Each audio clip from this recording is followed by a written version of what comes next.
mabibigo. Ako isa sa iyo, hindi kita pababayaan ni iiwanan man. Josue 1:5.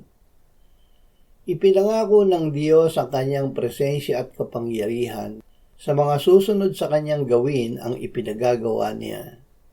Siya mismo ang sasama sa kanila. Hindi niya sila bibiguin o iiwanan. Ama, ikaw ay tapat sa iyong salita.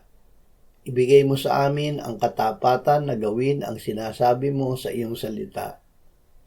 Lalakasan namin ang aming loob at mananalig na kami ay magtatagumpay dahil kasama ka namin. Amen.